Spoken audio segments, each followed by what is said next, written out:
Assalamualaikum warahmatullahi wabarakatuh. Kami dari kelompok 3 yang beranggotakan saya Hilda Nuraini. Saya Merona Zara. Nama saya Fatira Mansyah. Saya Lisko Maria. Oke teman-teman, jadi sebelum kita melakukan analisis seperti klasifikasi, prediksi, dan klasterisasi, yang pertama-tama kita lakukan adalah mencari data.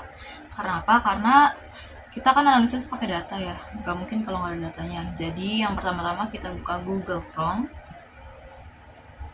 Nah, di sini kita nyari datanya itu di Kaggle. Klik.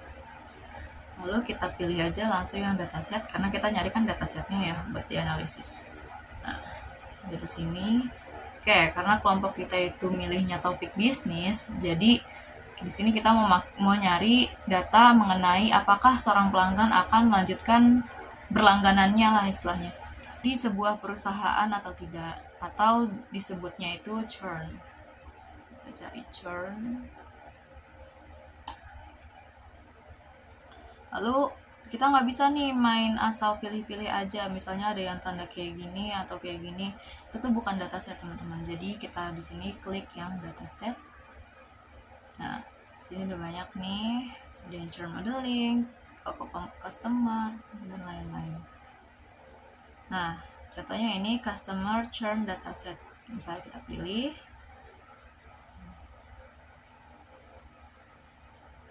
Customer churn refers to deployments where customer discontinued the relationship or subscription with a company or service provider.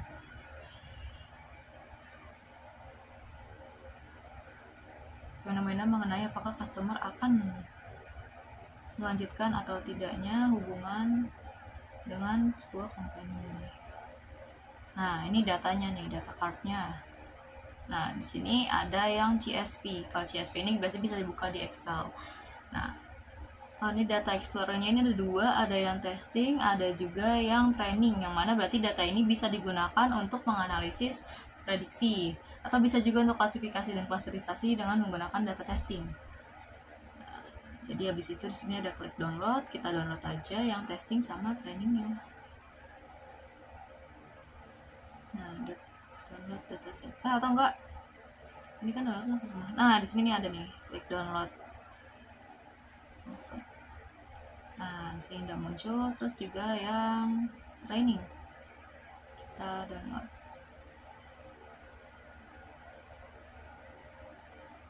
Nah, ini contoh untuk satu datanya. Jadi begini cara untuk mencari data di Kaggle. Halo, nama saya Merona Zara. Di sini saya akan mempraktekkan teknik klasifikasi di aplikasi Orange Data Mining. Pertama-tama kita harus memasukkan sumber data menggunakan widget file. Ini langsung aja kita bisa geser widgetnya ke tengah. Lalu kita double tap buat pilih data yang ingin kita olah. Di sini saya pakai data telco customer churn yang didapatkan dari Kaggle. Di sini kita bisa lihat data ini ada 7043 instance, yang artinya di dalam data saya ini terdapat 7043 baris. Lalu ada 20 feature, yang artinya kolom-kolom di dataset ini yaitu role-nya feature. Lalu karena klasifikasi bekerja di dataset yang berbentuk supervised learning, di mana harus ada target di dalamnya, saya menjadikan churn ini sebagai target. Kalau sudah, kita pencet apply. Kita rename dulu teman-teman. Nah, untuk melihat datanya kita bisa menggunakan data table. Kita geser aja ke sini. Lalu sambungin di file tadi. Kita klik 2 kali. Nah, di sini kita bisa lihat bagian churn-nya sudah terblok seperti ini, tandanya sudah menjadi target. Nah, ini ada banyak ya, teman-teman. Selanjutnya kita sambungkan ke algoritmanya. Saya di sini pakai algoritma naive Bayes. Saya klik tekanan lalu cari naive Bayes, lalu ditekan. Terus disambungin ke file, lalu kita sambungin lagi ke prediction. Kita cari aja prediction, guys.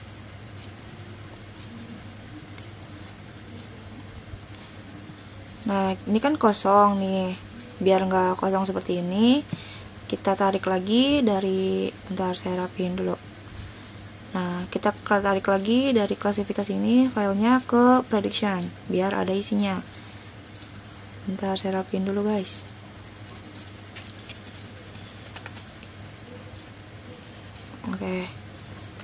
Oke, kita coba double tap. Nah, di sini udah kelihatan guys. Churnnya itu menjadi target dan algoritmanya nav bias. Nah, di sini kelihatan perbedaan dari klasifikasi nilai antara algoritma dan churnnya ya. Contohnya ini kayak di churnnya nih yang nomor 1 kan no, tapi di nav biasnya itu yes. Dan tingkat errornya itu ada di 0,956. Itu udah cukup tinggi ya teman-teman. Begitupun ke bawahnya nih, seperti ini. Oke, kita close aja. Selanjutnya kita tambahin widget test and score dari sambungan nav bias tadi dan filenya ya teman-teman. Kita cari test and score. Nah, yang ini guys. Bentar, saya rapin dulu ya. Nah, oke, kalau sudah ini tampilannya akan begini guys. Ini udah kelihatan akurasi dari nav biasnya itu ada di 0,823 ya, atau sekitar 82%, yang dimana cukup tinggi. Oke, baik, praktek klasifikasi dari saya, kurang lebihnya mohon maaf. Assalamualaikum warahmatullahi wabarakatuh. Oke, kali ini saya akan melanjutkan penjelasan mengenai prediksi, dan prediksi yang saya lakukan kali ini menggunakan data churn pelanggan. Data churn itu apa? Data churn merupakan data yang berisi apakah seorang pelanggan akan berlanjut berlangganan di sebuah perusahaan telekomunikasi atau tidak. Oke, yang pertama-tama kita lakukan adalah kita drag file, lalu kita rename dulu. Di sini kan di prediksi itu kita menggunakan dua data, yaitu data latih dan data uji. Yang kita gunakan yang pertama adalah data latih. Data churn latih. Setelah itu kita pilih filenya.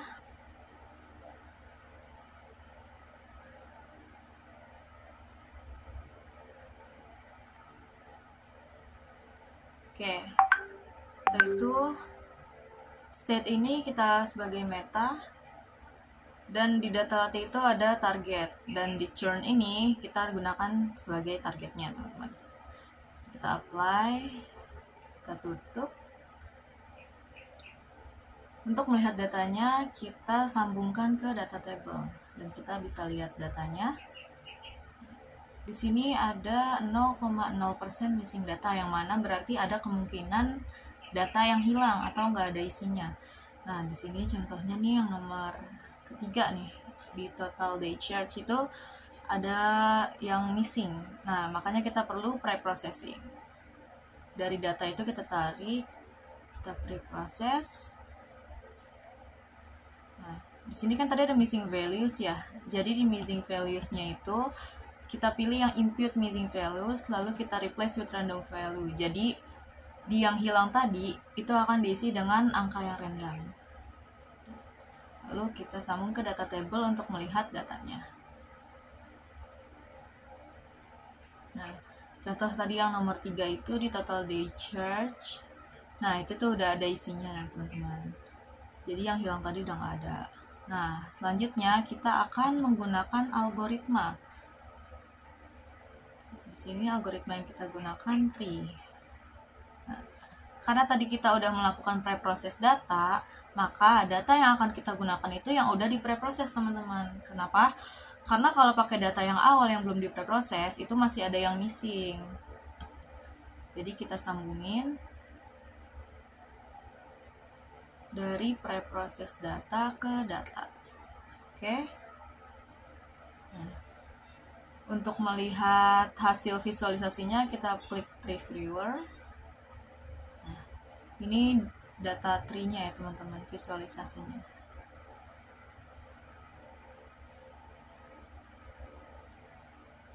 Lalu kita sambungkan lagi ke test and score untuk melihat seberapa akuratkah metode algoritma tree yang kita gunakan. Nah, karena tadi test and score-nya belum keluar ya, jadi kita sambungkan dari preproses ke test and score. Karena datanya tadi belum nyambung, makanya nggak ada. Nah, bisa kelihatan kalau di tree ini akurasinya 90% teman-teman. Tapi itu kan baru satu metode aja ya. Gimana kalau misalnya kita gunakan metode lain? Nanti akan kita gunakan algoritma lain. Nah, sekarang kita lihat prediksinya. Prediksinya ini juga harus disambungin sama yang preproses ya, karena kalau nggak bakal muncul. Nah, di sini udah kelihatan hasilnya. Yang sebelah kiri itu ada hasil yang dari tree prediksinya. Nah, kita benerin dulu. Nah, misal kita memakai algoritma lain, kita gunakan misalnya metode naive Bayes. Ini juga sama ya teman-teman, di clear all dulu, lalu kita sambungkan dari pre-process data ke data. Lalu kita sambungkan ke test and score-nya untuk melihat hasilnya, dan juga ke prediksi kita harus sambungin. Kita bisa lihat akurasinya, kalau model tree itu 90% dan naive Bayes ini 80%. Kalau misalnya kita lihat di random sampling, akurasi tree itu 82% dan naive Bayes itu 79%. Kalau misalnya cross validation itu tree-nya itu 81% dan naive Bayes-nya 79%. Nah, dari dua data di sini yang baru kelihatan ini tree yang lebih akurat, teman-teman. Oke, misal kita tambahin lagi metodenya SVM. SVM juga sama, berproses data ke data.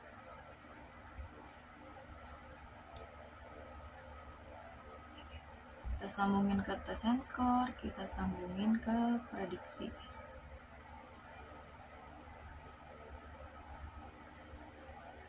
Nah, di sini udah kelihatan nih ada 3 hasil. Dari yang tree, naive Bayes, sama SVM itu ada hasil prediksinya. Oke, misalnya kita lihat ini yang di nomor 3 nih. Kalau tree itu bilangnya no, naive Bayes bilang yes, dan SVM bilang no. Tapi dari hasil akurasi, errornya naive Bayes ini paling gede, yaitu 62%, sedangkan SVM ini errornya 24%. Nah, kalau tree ini dia 0,015, yang mana tree ini bisa dilihat lebih akurat lah. Nah, kita lihat test and score-nya. Nah, di sini akurasi tree itu 81%, naive Bayes 79%, dan SVM 77%. Ini berdasarkan cross validation. Coba kalau semisal di test and train data. Nah, akurasi tree ini 90%, naive Bayes 80%, dan SVM 88%. Dari ketiga hasil tadi tuh masih tree ya yang lebih akurat. Oke, jadi ini dia pemodelan data dari data latih. Selanjutnya untuk data uji akan dilanjutkan oleh partner saya, Fatir Rahmansyah. Saya Fatir akan melanjutkan penjelasan mengenai prediksi.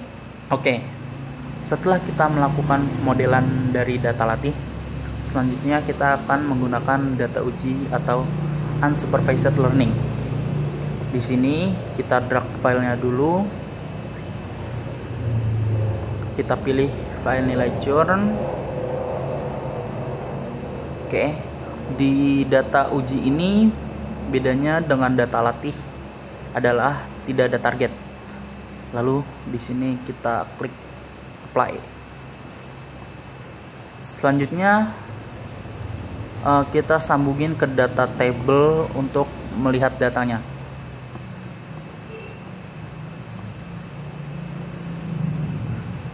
Lalu kita sambungkan data uji tadi ke prediction. Di sini ketika kita sambungin data ke prediction, maka data di prediction itu dari data pre-processing, data akan hilang diganti oleh data uji. Next, setelah itu kita bisa lihat hasil dari predictionnya dari algoritma tree. Selanjutnya ada naive Bayes dan SVM.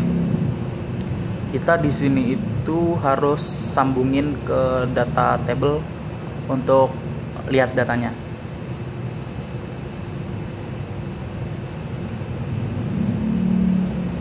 Next, di sini kita bisa lihat hasil di test and score-nya. Di tes on train data akurasi terbesar itu ada di algoritma tree sebesar 90%. Kalau di cross validation tree juga ada yang terbesar. Lalu di cross validation by feature juga masih tree yang terbesar. Nah, begitupun di sini di random sampling. Oke. Next, misal kita mau eksplorasi data nih. Sebenarnya kita bisa sambungin dari preprocessing data ke widget yang kita pilih. Oke, contohnya itu misal kita sambungkan ke feature static untuk melihat visualisasi statik dasar dari fitur-fiturnya. Kira-kira kayak gini gambaran statiknya. Oke, atau kita bisa lihat gambaran ringkasan data dalam bentuk table. Kita bisa sambungkan ke pivot table. Kurang lebih kayak gini gambaran tabelnya. Atau yang terakhir, kita mau nambahin box plot yang gunanya untuk memberikan visualisasi nilai fitur berbentuk box plot. Saya Lisko Maria. Di sini saya akan menjelaskan tentang klasterisasi atau clustering. Pertama-tama, kita tarik file. Lalu kita pilih file yang akan kita gunakan. Di sini saya akan menggunakan file marketing campaign. Lalu kita ubah response menjadi target. Lalu apply. Kita tarik data table untuk melihat data yang belum kita proses. Di sini kita lihat respon sudah menjadi target. Lalu kita ke preprocess dan pilih normalize features to interval 0,1. Lalu kita tarik data table lagi untuk melihat data hasil preprocess.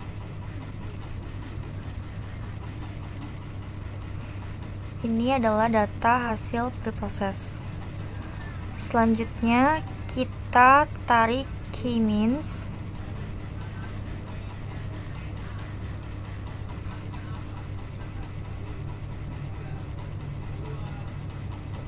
Di loading.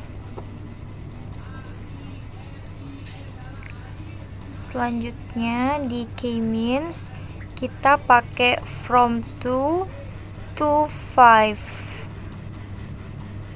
dan ini adalah silhouette scores-nya. Selanjutnya kita pakai scatter plot untuk visualisnya. Ini dia. Axis X-nya bisa bebas pilih yang mana, tapi karena yang lainnya kurang enak dilihat, jadi kita pilih axis X-nya yang kit home. Selanjutnya axis Y-nya kita pilih education. Dan jadi seperti ini. Selanjutnya untuk color, kalau misalnya same color berarti warnanya sama semua jadi abu-abu. Di sini kita pilih cluster colornya. Shape-nya kalau same shape berarti semuanya bentuknya sama, bentuk lingkaran. Jadi kita pilih education aja biar bentuknya beragam dan ada nama-nama bentuknya juga. Selanjutnya kita tarik data table untuk melihat data hasil processing. Ini data yang udah kita proses.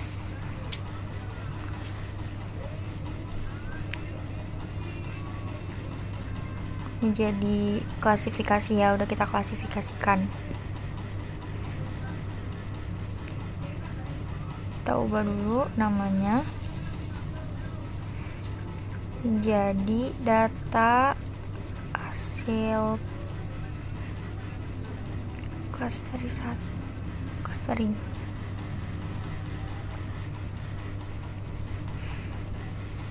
Selanjutnya kita tarik save data untuk menyimpan semua data yang udah kita proses. Terima kasih. Berdasarkan hasil analisis yang telah kita lakukan, dapat disimpulkan bahwa model yang diterapkan mampu mengidentifikasi pola tersembunyi dalam data secara efektif. Klasifikasi menunjukkan hasil akurasi yang cukup tinggi dalam membedakan data, prediksi mampu memperkirakan nilai target dengan tingkat kesalahan yang dapat diterima, dan klasterisasi mampu mengelompokkan data ke dalam segmen-segmen yang memiliki karakteristik yang serupa, yang mana bisa digunakan sebagai segmentasi pasar atau strategi personalisasi. Nah, dari hasil analisis yang telah kita lakukan, secara keseluruhan dapat disimpulkan bahwa penerapan machine learning pada dataset mampu memberikan wawasan yang luas dan berguna untuk pengambilan keputusan berbasis data. Sekian dari kelompok 3. Wassalamualaikum warahmatullahi wabarakatuh.